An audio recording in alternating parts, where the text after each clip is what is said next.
Alors, le président de la République est peut-être soulagé par rapport à cette libération, mais d'une autre part aussi, il y a eu plusieurs sollicitations, mais le président de la République avait préféré faire sourde oreille.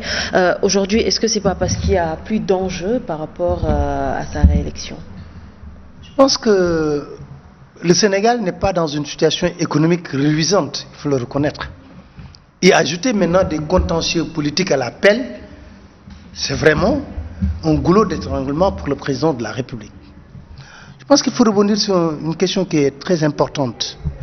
Quand Mohamed Djangou dit le président s'est senti soulagé, parce qu'en réalité, tout ce qui s'est passé hier, c'est là où je parlais des oiseaux de mauvais augure, il faut qu'on arrête à chaque fois.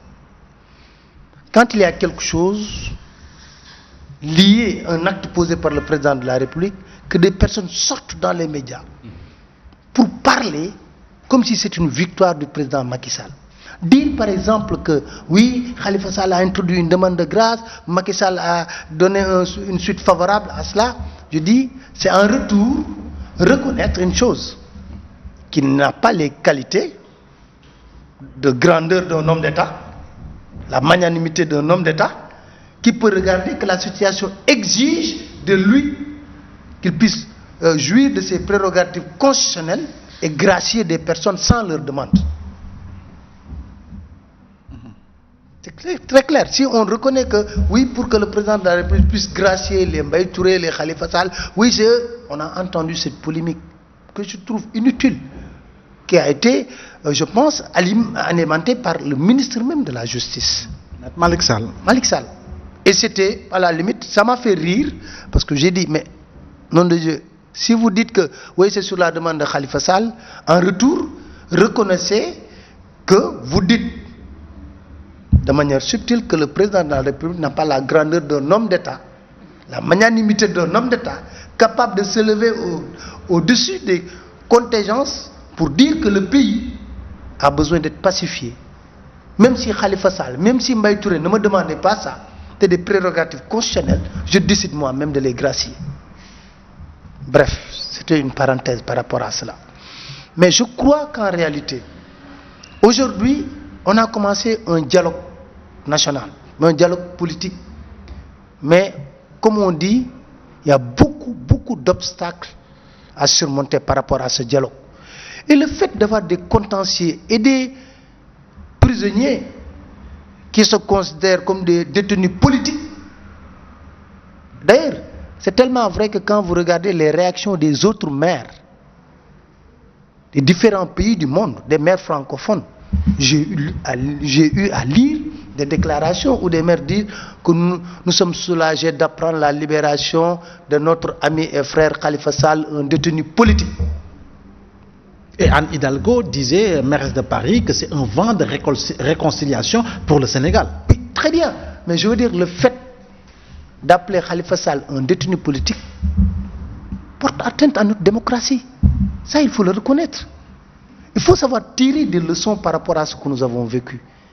Moi, je demeure convaincu, et je ne suis pas un encagoulé, je l'ai dit à maintes reprises, je me suis battu contre ce qui est arrivé à Khalifa Ababacar Sall, parce que je demeure convaincu que sa place n'était pas la prison.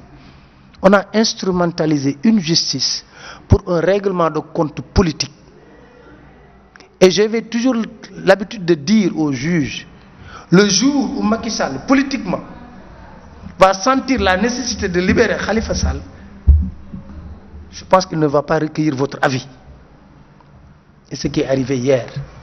Maintenant, il faut qu'on tourne rapidement cette page de polémique entre grâce et tout ce qu'il y a au niveau de ça. La grâce, tout le monde sait, Maître Kassim Touré l'a assumé. Il dit que c'est moi qui ai introduit la grâce pour Mbaye Touré.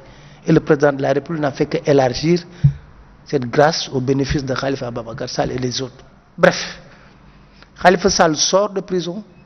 Maintenant, c'est un homme politique. Le débat sur son inéligibilité est en cours à l'heure actuelle.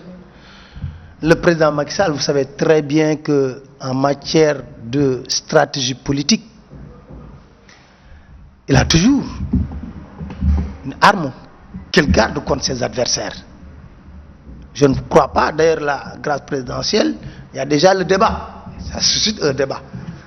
Il y a des juristes qui pensent que Khalifa Sall, malgré tout, peut être éligible, comme Ngouda Mboup l'a dit. Il y a Ndiak Fall qui dit le contraire. Le débat est là. Mais non, nous n'en sommes pas encore là pour l'instant. Je pense qu'il y a d'autres priorités et qu'on doit se focaliser sur l'essentiel. L'essentiel, il est temps que dans ce pays-là, qu'on se réveille un matin, qu'on parle des questions de développement. Mais on ne peut pas se réveiller le matin, chaque jour, à la une, convocation du procureur, la DIC interpelle telle personne, le procès de telle personne, condamnation de telle personne. Je pense qu'on doit dépasser cela. Et ça, le président Macky Sall a un rôle fondamental à jouer là-dessus. Parce que c'est lui qui a déclenché ça dans son premier mandat, parce qu'obnubilé par un second mandat, peur d'aller au second tour, tout potentiel adversaire qui existerait, même dans son imagination plus fertile, il faut l'éliminer. Je pense que nous en sommes